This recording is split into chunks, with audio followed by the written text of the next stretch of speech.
What if I told you that one small habit you do every single day, without even thinking, is slowly damaging your brain? And the scariest part?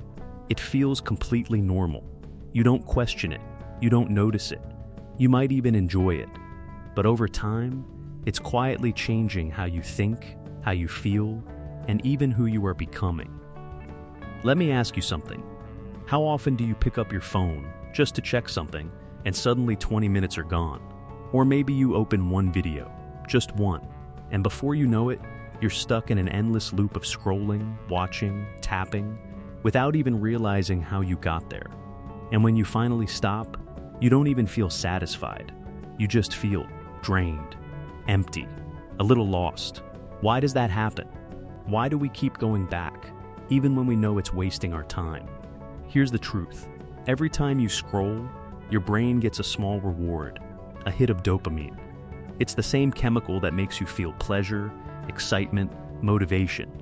But unlike real-life achievements, this reward comes instantly.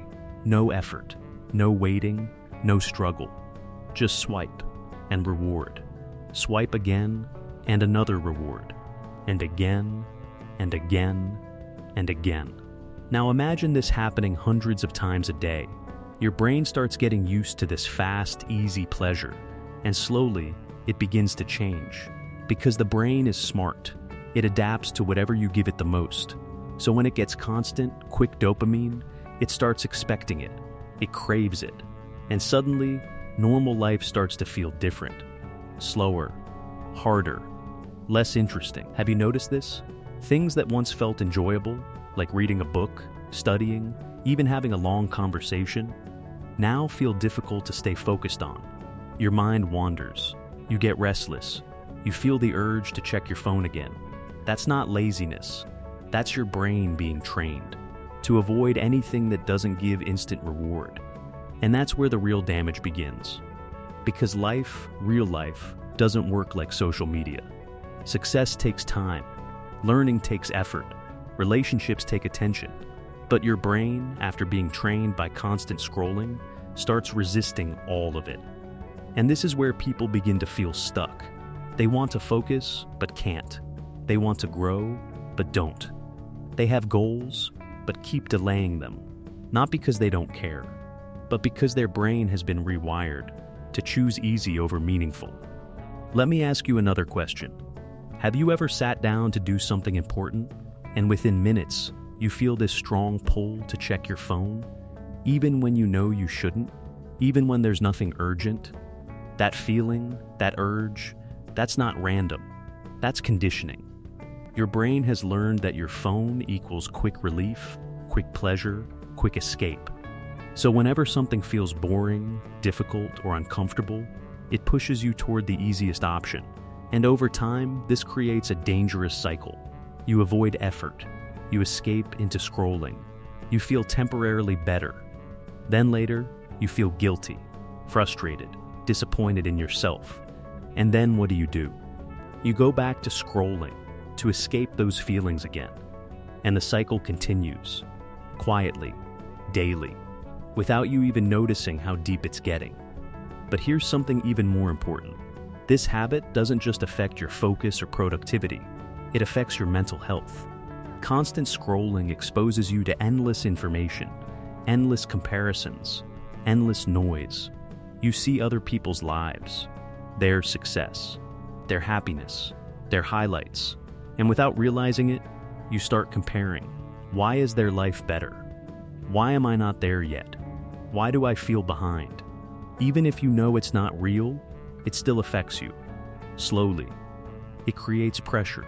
It creates doubt. It creates a feeling that you're not enough. And the worst part? You keep going back to the same place that makes you feel that way. Let me ask you this.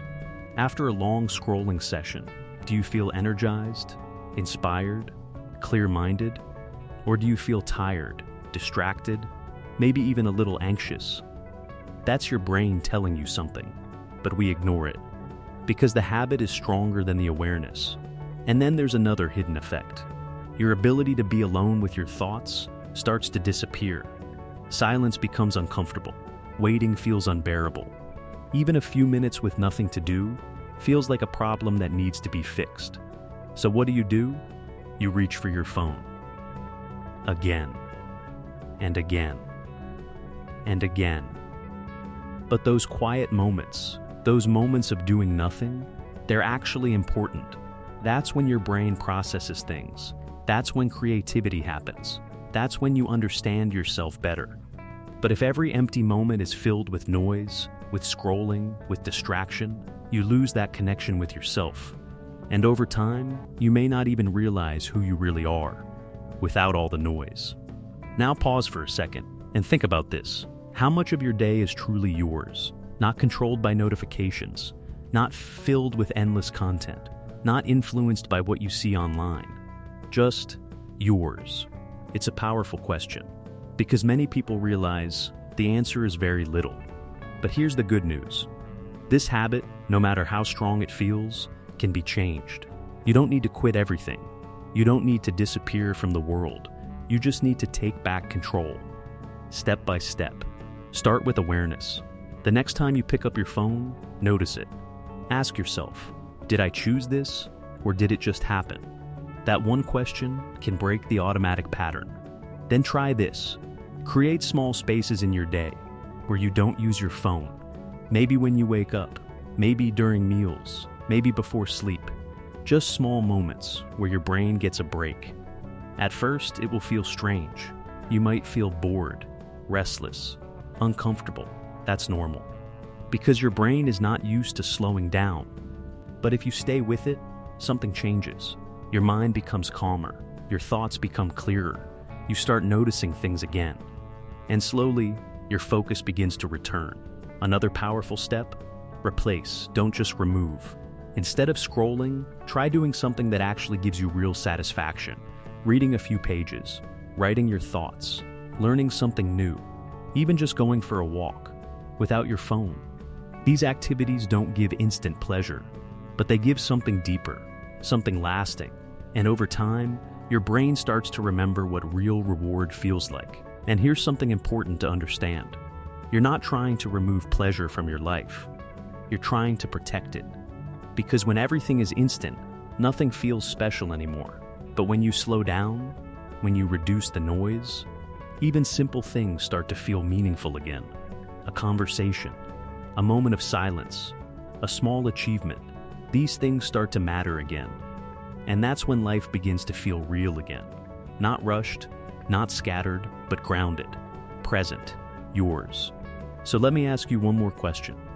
If this habit continues, exactly as it is right now, where will you be 1 year from today?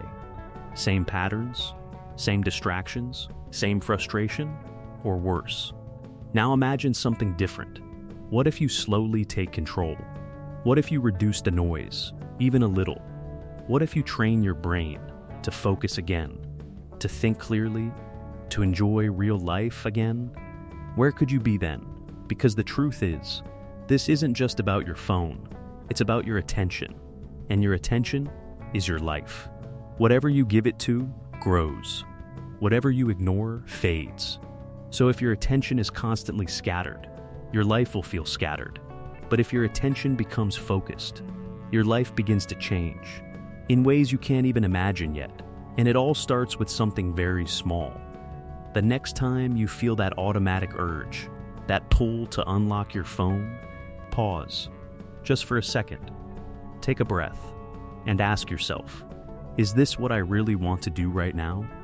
Sometimes the answer will still be yes, and that's okay. But sometimes it won't. And in that moment, you take back control, little by little, choice by choice, day by day. Because in the end, this small habit isn't small at all. It's shaping your brain, your time, your future. So the real question is, will you keep letting it happen without noticing? Or will you finally take a step back and choose a different path? The choice has always been yours. Thanks for watching and subscribing channel.